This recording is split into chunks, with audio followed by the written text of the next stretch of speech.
beli pupuk, begitu diaplikasikan, begitu dikocor atau ditugal atau disebar dan lain sebagainya, itu nggak banyak yang hilang. Harus benar-benar maksimal diserap. Harus benar-benar maksimal diserap.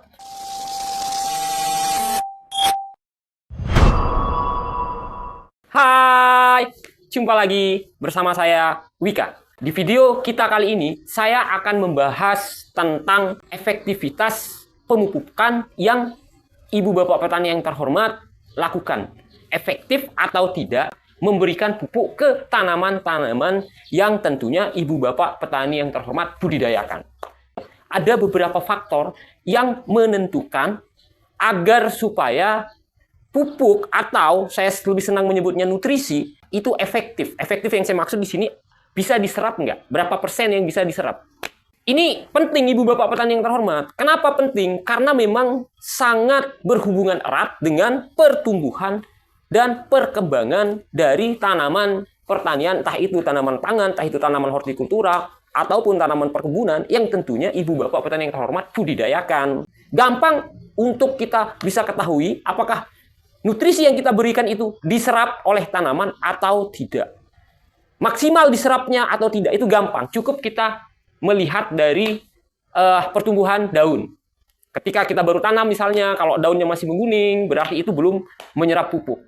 Ya, tapi kalau sudah daunnya mulai hijau, berarti itu sudah mulai yang namanya menyerap pupuk. Gampang melihatnya secara visual. Secara visual mata kita itu gampang, seperti itu. Saya ingin menyampaikan ada beberapa faktor yang mempengaruhi apakah pupuk itu diserap secara maksimal atau tidak. Faktor yang pertama itu adalah KTK namanya, kapasitas tukar kationnya. Jadi, kita ketahui ibu bapak petani yang terhormat, di mana pupuk-pupuk yang ibu bapak petani yang terhormat itu adalah bentuknya rata-rata diserap dalam bentuk kation. Kation itu yang muatannya positif. Saya sebut saja seperti K, seperti N ini sangat spesial. Kalau N ini spesial karena dia bisa diserap dalam bentuk kation dan bisa diserap dalam bentuk anion. Karena kalau yang N yang diserap dalam bentuk kation itu namanya amonium atau NH4+, sementara N yang diserap dalam bentuk anion yaitu nitrat, NO3-. Itu. Nah, terus yang diserap itu kalsium, magnesium, terus Zn, terus boron dan lain sebagainya. Jadi banyak unsur-unsur itu diserap dalam bentuk kation, sehingga kapasitas tukar kation itu menjadi salah satu faktor, ya, salah satu faktor efektivitas diserapnya pupuk-pupuk yang ibu bapak petani yang terhormat berikan tentunya di tanaman yang ibu bapak petani yang terhormat budidayakan. Nah, sementara kapasitas tukar kation ini sangat dipengaruhi oleh nilai pH dari tanah di lahan-lahan ibu bapak petani yang terhormat, atau kita menyebutnya media tumbuh. Sehingga ingin saya katakan bahwa kapasitas tukar kation yang maksimal itu terjadi di pH kisaran netral. Sering saya menyebutnya 6,5 sampai 7,5. Itu kisaran pH-nya. Selain dari pH, sangat dipengaruhi oleh yang namanya bahan organik tanah. Ya, bahan organik tanah karena CN rasio yang ideal itu 25 sampai 30 berbanding 1. Itu untuk CN rasio. Nah, sementara kita ketahui sekarang bahan organik tanah-tanah di Indonesia ini itu sudah sangat-sangat memprihatinkan, saya bilang. Sangat-sangat memprihatinkan kondisi bahan organik yang ada di lahan-lahan pertanian di seluruh Indonesia ini. Sangat-sangat memprihatinkan. Kenapa sampai saya bilang sangat-sangat memprihatinkan? Tentunya karena penggunaan pestisida sama pupuk kimia yang begitu masif, ya. Belum lagi terjadi yang namanya pencucian, leaching. Ya. Jadi apa ya? Leaching itu jadi bahan organiknya itu hanyut karena sekarang sering terjadi yang namanya bencana alam terutama banjir. Itu selalu menghiasi layar kaca di televisi, mempengaruhi kandungan bahan organik tentunya yang ada di lahan-lahan ibu bapak petani yang terhormat.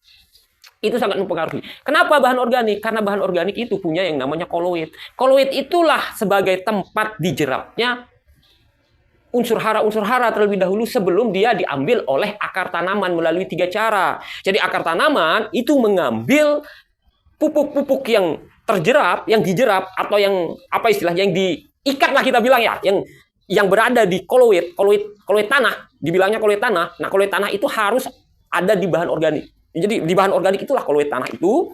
Nah, itu dia dijerap. Nah, sebelum dia diambil oleh tanaman. Kalau nggak ada bahan organik, kalau bahan organiknya saya bilang sangat tipis, bahkan yang ideal sebenarnya ya Ibu Bapak petani yang terhormat, maaf, yang ideal sebenarnya bahan organik itu harus 5%. Harus 5% dari komposisi tanah-tanah yang ideal, saya bilang. Saya selalu bilang 5% itu harusnya bahan organik, 45% itu adalah mineral, ya, 25%-nya itu air, 25%-nya itu udara. Itu yang ideal. Kondisi tanah yang seperti itu yang ideal untuk syarat tumbuh maksimalnya dari tanaman pertanian yang tentunya Ibu Bapak petani yang terhormat budidayakan. KTK itu tadi, ya, itu sangat dipengaruhi oleh yang pertama pH tanahnya, yang kedua itu adalah bahan organik. Atau lebih spesifik lagi saya bilang CN rasio tadi, Ibu Bapak petani yang terhormat. Pertanyaan selanjutnya, pasti Ibu Bapak petani yang terhormat bertanya, Mas, kenapa kalau di tanah-tanah yang bahan organiknya sedikit atau didominasi pasir, itu sulit sekali pupuknya diserap. Yang kedua, boros kita melakukan yang namanya pemupukan. Kenapa? Karena bahan organiknya nggak ada. Bahan organiknya sedikit. Bukan nggak ada ya. Sedikit Ibu Bapak petani yang terhormat. Sehingga ya tanah itu tidak menyimpan pupuk-pupuk atau nutrisi yang Ibu Bapak berikan itu. Yang Ibu Bapak petani yang terhormat berikan tentunya. Tidak disimpan di tanah. Itu langsung hilang. Hilang.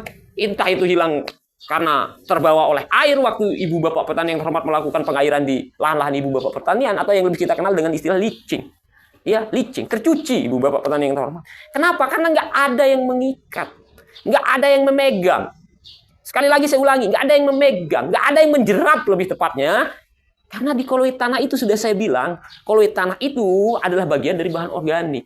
Bahan organik itulah yang menjerap, atau lebih tepatnya koloid tanah itulah yang menjerap, karena muatannya negatif untuk yang positif tadi. Itu Ibu Bapak petani yang terhormat. Sehingga agar efektivitas